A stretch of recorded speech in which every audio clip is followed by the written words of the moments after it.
Drew Lock took him a while to get onto the field last year because of a wrist injury, but we saw enough, at least I saw enough, to factor in everything the Denver Broncos have going on to put them at number 15 in our preseason power rankings. When I published these a few weeks ago, Chris, that placement of the Broncos drew more complaints than any other placement, except from people in Denver and other Broncos fans throughout the country, because there are still plenty of them. But I can't deny what I believe about this team. I believe in Drew Lock. I believe in Vic Fangio as the head coach. And I think in year 2 of this experiment, if Lock can stay healthy, and he doesn't have a preseason to get injured in this year, unlike last year, if he can stay healthy, he can be great, and the Broncos can finally snap this uncharacteristic slide of 3 straight losing seasons. He excites you. I mean, so yeah, and when you have a quarterback, of a team that's got potential, and then you think, ooh, that quarterback, I saw some special talent. Yeah, that leads us to think, ooh, we might see a special team or some special things from that team this year. So I'm with you there, Mike, all the way. And then, listen, would I have put them maybe that high? I'm not so sure I would have, but I understand that I'm not going to sit here and go, oh, man, Florio's crazy. He's totally just lost his mind. No, but because I understand, what you're seeing. To me, it does make sense. First off, free agency killed it this year. Jarrell Casey, A.J. Bouye, one of the better guards in football, and Graham Glasgow, Melvin Gordon at running back. Holy cow. Draft. Killed it. Killed the draft. And you add 2 weapons with a quarterback that you're excited about, and we're excited about Noah Fant and Cortland Sutton and Phillip Lindsay already. And now you're going, whoa, Jerry Jeudy and KJ Hamler?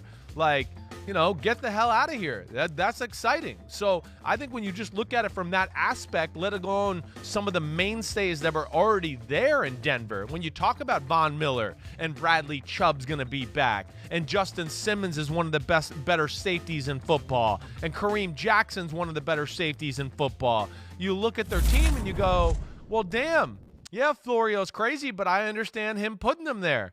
There's a lot to like about the roster.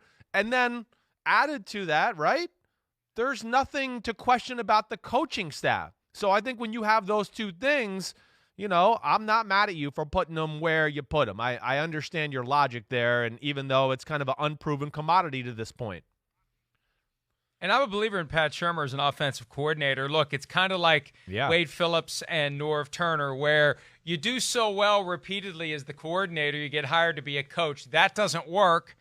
You go back to be a coordinator. That does work. And eventually they realize probably coordinator is the best spot for this guy. Yeah. And that may work to the advantage of the Denver Broncos. I just think across the board, it just feels like now is the time. The only problem is they're stuck in a division with the Kansas City Chiefs. Yeah. Right? No matter how good they are this year, no matter how much better they can be, they've got a ceiling. And who knows? Maybe Vic Fangio has devoted the entire 7 months. Maybe in the pandemic lockdown, he was cracking the code on how to finally stymie Patrick Mahomes. I don't know that anybody's ever going to figure out a way to completely shut him down, but if your offense is better, and that may be what the Broncos have realized. Right. You know what?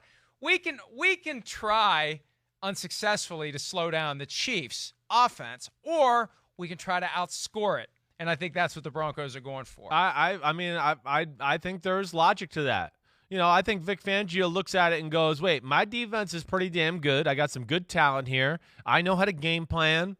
You always got to worry about the teams in your division. So he's going to go, okay, my defense, I think I can slow down Mahomes and company.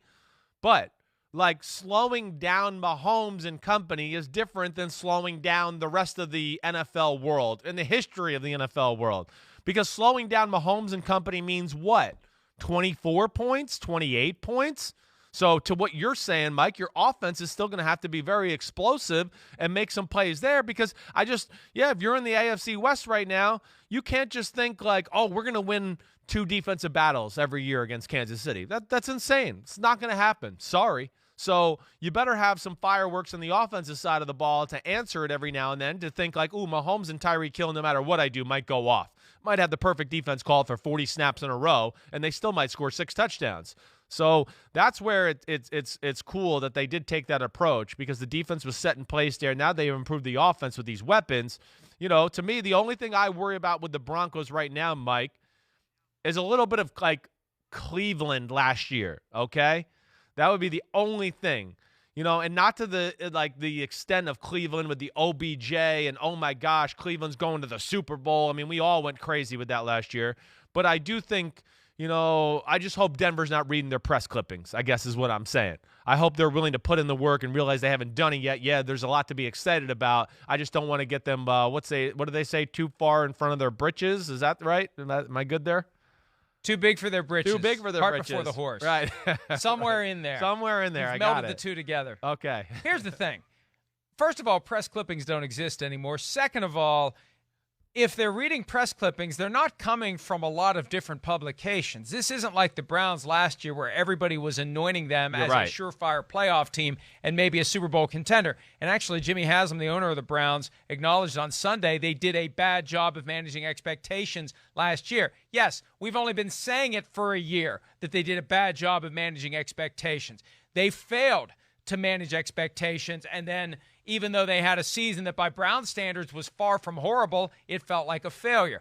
I don't sense that same buzz around the Broncos. I feel like this is a team that the minority at most, a significant minority at the very most, is looking at saying, hey, they can be pretty good this year, because the reality is they're still stuck in the same division with the Chiefs, so I don't think they're going to stand out like a team that otherwise would, that we're pointing at and saying, hey, they could be pretty good this year. That's so fair. I don't think that's quite as big of a problem as maybe it could be. No, I think you're right, and it was good for you to put that in perspective, because you're right in the fact that Cleveland overtook the national story. That's not happening in Denver. You know what, Mike? I'm more drawing from – I'm going on radio stations out there, and I can hear the excitement of the fan base, the radio hosts. They expect big things. They were mad at me that I put Drew Lock, in the mid-20s in my quarterback rankings. They think he's already better than that, so I guess that's where I was drawing from. But you're right. It's not in the level of what we saw from Cleveland last year.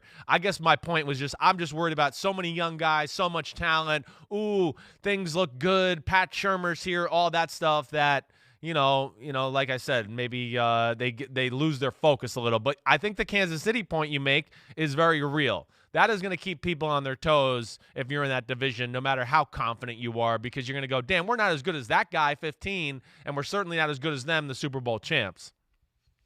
Yeah, it's the Pistons and the Bulls from all those years ago as Michael Jordan Company tried to get past Detroit. The problem is Michael Jordan plays for Detroit.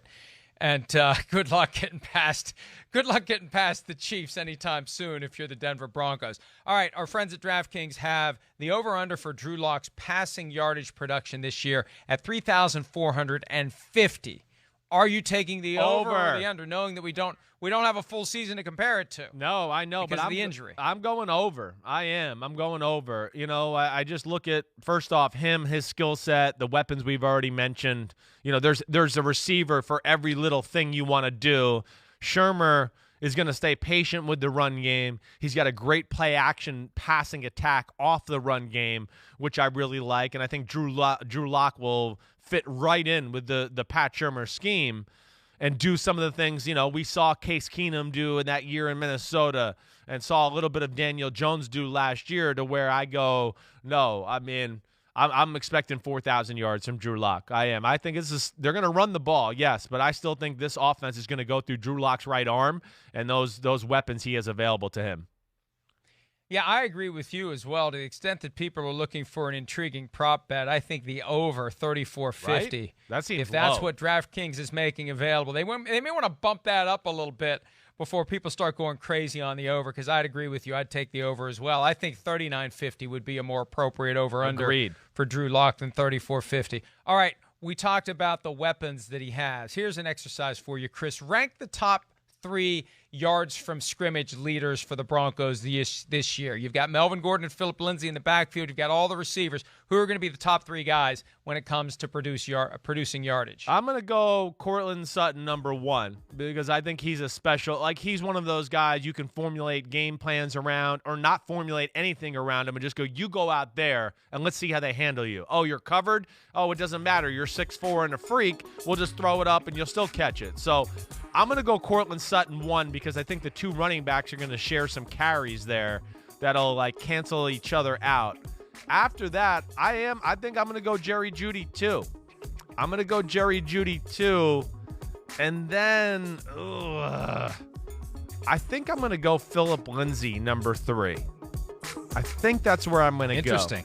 I know. I mean, Melvin, I'm not sure. Yeah. I think Phillip Lindsay will play a bigger Gordon role said in the over the pass weekend. game. So that's the only reason I guess I edged that way. Melvin Gordon said over the weekend he's struggling to get used to the thin air in Denver. Ooh. Now, look, I'm surprised after being there this long that's still an issue. You should be through that by now, but he's still got another month to get himself ready for the first game. I think they play the Titans the Monday night. Is that what it is? Denver and the Titans on the first Monday night of the season? Believe it is. The late game, I think that is. I think Sutton.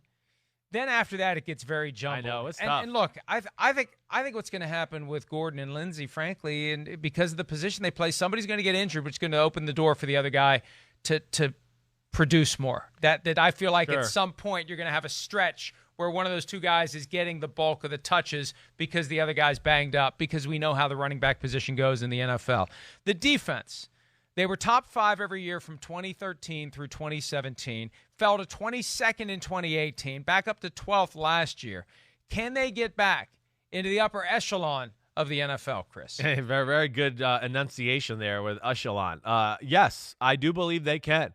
A second year in the Vic Fangio defense, more pieces that fit his scheme and, what his overall vision is. I think all of those things, let alone, like we mentioned a little while ago, I mean, arguably their second best player, maybe their best player on defense wasn't there last year, Bradley Chubb. I mean, he's going to be in that conversation. And really, okay, I misspoke there. Von Miller, we know, is still their best player. He didn't play his best last year. It was not Von Miller's best year. So I just think when I look at it like that, and it was still a great year, don't get me wrong, but when I look at it like that and go, okay, I think Von Miller's ready to prove some people wrong. Bradley Chubb coming back, Jarrell Casey, Simmons, Bouye at corner. I do. I think this defense will be better than last year and more dominant, one, because I'm hoping they'll be healthier, have a better idea of what the scheme is and all the details of it. And the thing about Bradley Chubb, and this happens every year when somebody gets injured fairly early and they're gone, they become out of sight, out of mind. Let's not forget about Bradley Chubb. He had a great rookie season from a production standpoint. Von Miller is motivated to turn it around and come back and have a big year and reestablish himself. I don't know if this defense can be top 5, but again, I don't think it's going to need to be top 5 because I think this Denver team is moving toward, if you can't beat them, outscore them. Yeah. And that's the attitude they're going to bring to the AFC West as they try to get past the Chiefs. And they're not going to concede anything. They're not going to concede to the Chiefs. They're going to come after them. What do you see, though, Chris, as being the best case and worst case for the Broncos this year? All right, like absolute best case, again, I don't see them winning the AFC West. I think I'm right there with you. But I could see them being a pain in the butt and competing with the Chiefs to win the AFC West like late into the year where we're going, man, look at the Broncos. The Broncos win 2 out of the last 3, and if the Chiefs lose 2 out of the last 3, they win the division or something like that. I certainly. So, like, best case, I'm going to say 11-5 and – in the wild card round. Worst case, I don't see I would be shocked if this team fell far. I just don't see it. I think there's too much talent to where I want to go absolute worst would be 6-10, but I really believe 7-9 might be the floor. But I guess I'll say 6-10 since we're saying worst case scenario. I think best case for this team is the 5 seed. I don't think they can win the division, right. Although you never know what may. Crazier things have happened than the Broncos finding a way to leapfrog the Chiefs. I mean, maybe the Chiefs come out and can't handle having the target on their backs. Maybe they've been talking too much about winning 6 or 7 championships, and they're going to get a cold splash of water in their faces this year. But I think realistically, 5 seed for the Broncos, and worst case, I can't look. It just I'd be shocked if it was a 4th straight losing season. Yeah, right. They've had 3 straight losing seasons. That's the first time that's happened for the Broncos since 70, 71, and 72. I think anything less than 8-8 just isn't going to happen. I think if John Elway has to put a helmet on and go out there and play himself at any position to keep it from happening, he'll do it. They're going to be determined to not go worse than 8-8 this year. So, I know that's a high floor, But I don't hear you. see I this think you're Broncos right. team being, the way it's been the last 3 years. It feels different this year. I'm with you. I can't see worse than 7-9. Yeah, I'm with you. Maybe it goes 6-10 if they had some rash of injuries and some star players missed. I don't know, but like staying the status quo. I don't see a low floor for this team either. Hi, I'm Mike Tirico, and thanks for watching. Make sure to hit subscribe for the latest news and highlights from NBC Sports.